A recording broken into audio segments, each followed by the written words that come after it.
السلام علیکم۔ امید ہے آپ سب خیریت سے ہوں گی۔ ایک مسلم لڑکا اور عیسائی لڑکی کی محبت کا عجیب و غریب واقعہ۔ امریکہ میں ایک مسلمان نوجوان دفتر میں کام کرتا تھا۔ اسی دفتر میں کام کرنے والی ایک امریکن لڑکی سے اس کا تعلق بن گیا اور اس کی محبت اس لڑکی سے اتنی زیادہ بڑھ گئی کہ اس نے محسوس کیا کہ اب میں اس کے بغیر نہیں رہ سکتا۔ لہٰذا اس نے اس کے ماں باپ کو پیغام بھیجا کہ آپ کی بیٹی سے شادی کرنا چاہتا ہوں۔ اس کے ماں باپ نے لڑکے سے کہا، ہم اپنی بیٹی کی شادی تم سے کروا دیں گے، مگر ہماری ایک شرط ہے کہ ہم عیسائی ہیں اور تم کو بھی اپنا دین چھوڑ کر عیسائی بننا پڑے گا۔ ماں باپ سے تعلق ختم کرنا پڑے گا۔ تم اپنے ملک واپس نہیں جاؤ گے۔ جس سماج میں تم رہتے ہو ان سے تم بالکل بھی نہیں ملو گے۔ اگر تمہیں یہ سب شرطیں منظور ہیں تو ہم اپنی بیٹی کی شادی تم سے کر دیں گے۔ وہ لڑکا اپنے جذبات میں اتنا دبا ہوا تھا کہ اس اللہ کے بندے نے ساری شرطیں قبول کر لی۔ ماں باپ سے رشتہ ختم کر دیا، عزیزوں سے قریبی لوگوں سے رشتہ ختم کر دیا، ملک سے رشتہ ختم کر دیا، اور جس سماج میں رہتا تھا اس نے رشتہ ختم کر دیا، حتیٰ کہ وہ عیسائی بن کر عیسائیوں کے ماحول میں زندگی گزارنے لگا۔ ایسے ہی کچھ دن بیت گئے اور اس نے اس لڑکی سے شادی کر لی۔ اس کے بعد جب اس کے مسلم دوستوں کو اس کے بارے میں پتہ چلا تو وہ بڑے پریشان ہوئے۔ کبھی کبھی وہ اس کو تلاشنے کی کوشش کرتے، مگر وہ لڑکا اپنے دوستوں سے ملنے سے بھی گھبراتا۔ کبھی کہیں کسی سے کو دیکھ بھی لیتا تو دور سے ہی کترا جاتا کہ کہیں اسے دیکھ نہ لیں۔ لوگ آخرکار تھک گئے۔ کسی نے کہا اس کے دل پر مہر لگ گئی ہے، تو کسی نے کہا یہ اسلام سے پھر گیا ہے، کسی نے کہا اس نے جہنم خرید لی، اور تو اور کسی نے کہا اس سے بڑا مہنگا سودا کر لیا ہے۔ ہر ایک کی اپنی اپنی باتیں تھیں، ہر جگہ اس کی ہی باتیں ہوتی تھیں۔ 3-4 سال اسی طرح حالات میں گزر گئے، یہاں تک کہ دوست احباب سب کی یادداشت سے بھی نکلنے لگا، بھولی بسری چیز بنتا چلا گیا۔ ایک دن امام صاحب نے فجر کی نماز کے لیے جب دروازہ کھولا تو دیکھا کہ ایک نوجوان لڑکا مسجد میں آیا ہے۔ اس نے وضو کیا اور نماز کی صف میں جا کر بیٹھ گیا۔ امام صاحب بڑے حیران ہوئے، ان کے لیے یہ بات بڑی عجیب تھی۔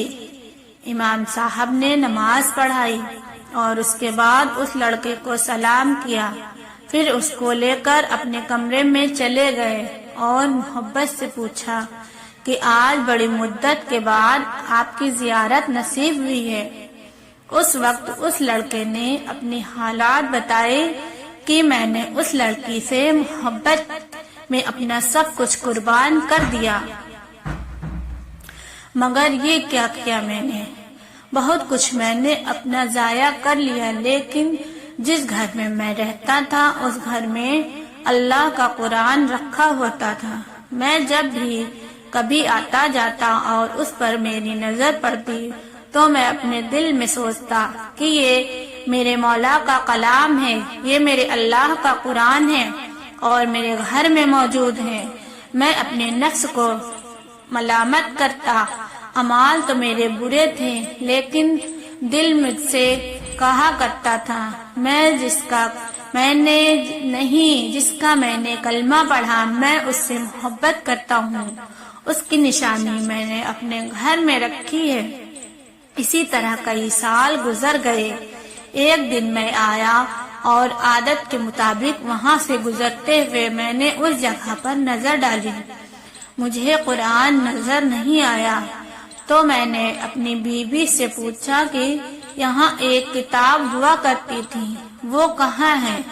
تو اس نے کہا میں نے گھر کی صفائی کی تھی اس میں غیر ضروری چیزوں کو پھینک دیا۔ اس نے کہا اس کتاب کو بھی پھینک دیا۔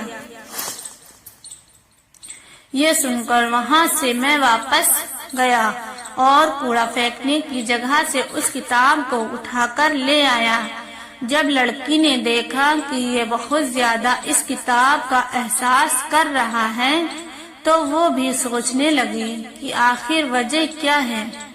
تو لڑکی نے پوچھا آخر تم اس کتاب کی اتنی فکر کیوں کر رہے ہو؟ لڑکے نے کہا بس میں اس کتاب کو رکھنا چاہتا ہوں اپنے پاس۔ اس لڑکی نے جب دیکھا کہ یہ کتاب میں عربی لکھا ہوا ہے، کوئی نہ کوئی تعلق اس کا اسلام سے ہے، تو اس نے کہا دیکھو اس گھر میں یا تو یہ کتاب رہے گی یا پھر میں رہوں گی، تمہیں اس میں سے کسی ایک کے بارے میں فیصلہ کرنا ہوگا۔ وہ کہنے لگا کہ جب لڑکی نے یہ کہا تو میرے لیے یہ زندگی کا عجیب وقت تھا۔ میں نے اپنے دل سے پوچھا کہ تو نے اپنے خواہشات کو پورا کرنے کے لیے وہ سب کچھ کر لیا جو تجھے نہیں کرنا چاہیے تھا۔ آخر کیا ہوا؟ آج میرا رشتہ پروردگار سے ہمیشہ کے لیے ٹوٹ جائے گا۔ اب تو فیصلہ کر لے کہ تو اس کو چاہتا ہے یا اس کے پروردگار کو چاہتا ہے۔ جب میں نے دل میں یہ سوچا تو دل سے یہ آواز آئی کہ نہیں، میں اپنے مولا کو کبھی نہیں چھوڑ سکتا۔ میں نے لڑکی کو طلاق دے دیا، پھر میں نے دوبارہ کلمہ پڑھا اور اب میں ہمیشہ کے لیے پکا مسلمان بن چکا ہوں۔ اللہ کا احسان ہم پر ہمیشہ رہتا ہے۔ اگر آپ کو ہماری یہ ویڈیو پسند آئی ہو تو برائے مہربانی کر کے میری ویڈیو کو شیئر ضرور کریں۔ خدا حافظ۔ اللہ آپ لوگوں کے نیک اور جائز حاجتوں کو پورا کرے، آمین۔